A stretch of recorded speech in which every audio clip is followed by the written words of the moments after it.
Yo, today we're going to take a look at Optimisic Updates, and we're going to take a look at what it is and then also how we can implement it in our code. So on the right here we have a simple to-do application. We can take a look at the code. It's quite simple. We just have this form down here which calls this handle form submit. This just grabs the to-do from the form and then it calls this mutation where we pass in the to-do. Now this mutation is a is a TanStack Query mutation. I have it defined up here. It's called this use add to do mutation.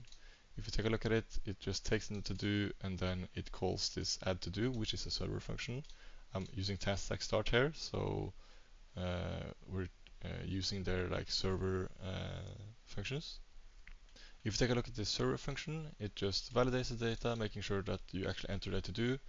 We're simulating a delay of 2 seconds just so we can show something in the UI while the response is processing.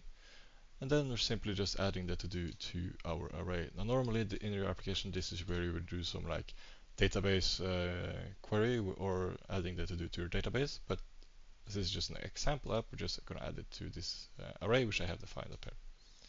Now if you go over to application and take a look at what this looks like currently, you can just go in here, add a new to-do, and when I click add, we're going to show an adding state up here, and then when it's done, the to-do is added at the bottom. Now this is really simple. This is without any Optimisic updates. This is how we will typically do it in the application. Now to add Optimisic updates, it is really easy when you already have this mutation up here. Now we don't need to use TanStack Query and their mutation, but it makes it really easy to add. So if you take a look at this mutation, we can see that we have this variables object, and this variable object contains whatever we passed into the mutation when we actually call the mutate. So down here we have the mutation, we call mutate, and then we're passing in the to-do. And that means that whatever this to-do is going to be stored in this variable when the mutation is called. So we can use this if we go down to our code where we render the UI. We can check if the mutation is pending. So if the is pending, then we want to show the 82 card with the mutation variables. And then I'm also adding this animate pulse on this div, wrapping it so that it will show some nice animation while the process is ongoing. So if you jump over to our application now and we add a new to do, you can see that when I press the button, we render this card here, simulating that something is going on in the background, and then when it's done, the new to do is shown because now the mutation is no longer pending. And then also in our mutation we call this query.invalidate, meaning that the queries, all the new to dos are going to be fetched again. Now adding this Optimisic update is really easy when you have your mutation in the same component as where you're rendering your UI. So in this case, we have the mutation up here in this home component, and we're also rendering our list down here in the same component. Now in some cases, you might want to refactor this so that instead of just rendering the list all in one file, you maybe want to create a separate component just for rendering your list. And we can do that. I have down here a to-do list component. We're going to use some TanStack start features to get our data into this component. That's not really something to look at in this tutorial, but no matter. We have our list down here. We're taking our data and we're rendering our to-do. So instead now we could create this, or we could remove this URL from up here, and we can simply just render our to-do list.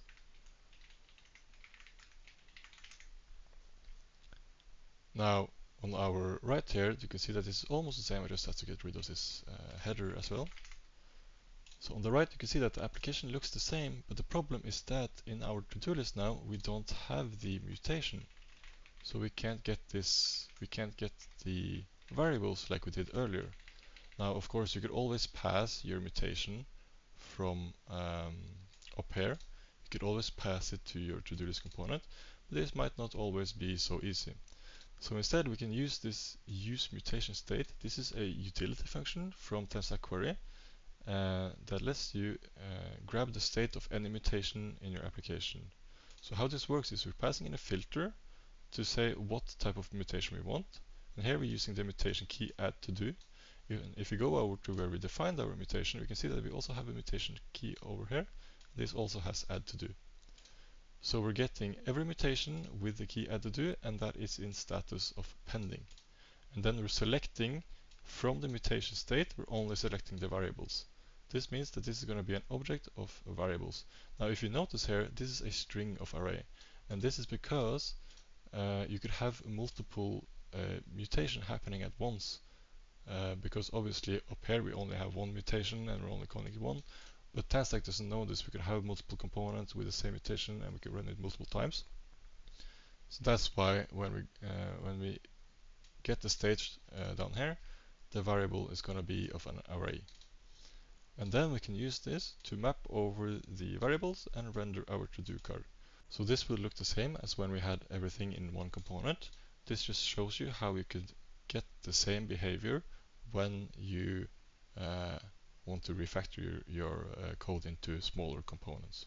Now before I end the video, I just want to mention that because we're just checking if the mutation is pending, and since we're invalidating our to-do query when the mutation is completed, if our logic for fetching the to-dos takes a little bit of time, this might cause some UI bugs. So for example, if I go over our function where we get the to-dos and I add a simulation of a delay over here, then we add a new to-do in our application, we will see that the Optimisic UI is shown, but then it's all gone, and then it's added back again. And this is because the Optimisic UI is only shown when the mutation is pending, and then as soon as it's not pending anymore, we're taking it away, and then we're waiting that additional 2 seconds for our get to-dos query to resolve before the new to-do is actually shown. And as you saw, that this is not really a good user experience. So there are two ways we can solve this.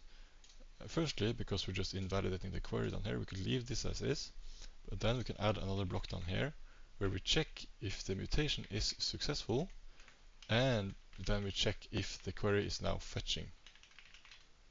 If this is the case, then we can show another card. Now this looks a little bit weird over here, but when we refresh and we add a new to-do,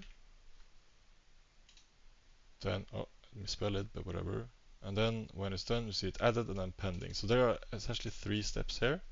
Now another approach is that instead of invalidating our query on success on the mutation, we can manually update the state.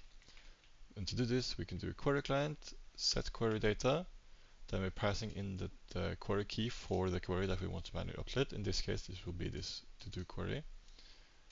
And then we get the old data. If there is no old data, we just return an array with the new data or with the new to-do. Otherwise, we return a new array where we spread the old data and then we just add the new to-do at the end. And if we do this, go back here, now we can remove this block, we don't need this anymore. And then when we add a new to-do here, we edit, you can see the Optimisic UI is shown, and then as immediately it is shown here. And the reason for this is because we don't invalidate the query, we don't actually call this get to-dos anymore. We manually update it. So this will also reduce the number of network requests you can do. So that's how you can add Optimisic updates to your application using TanStack mutations.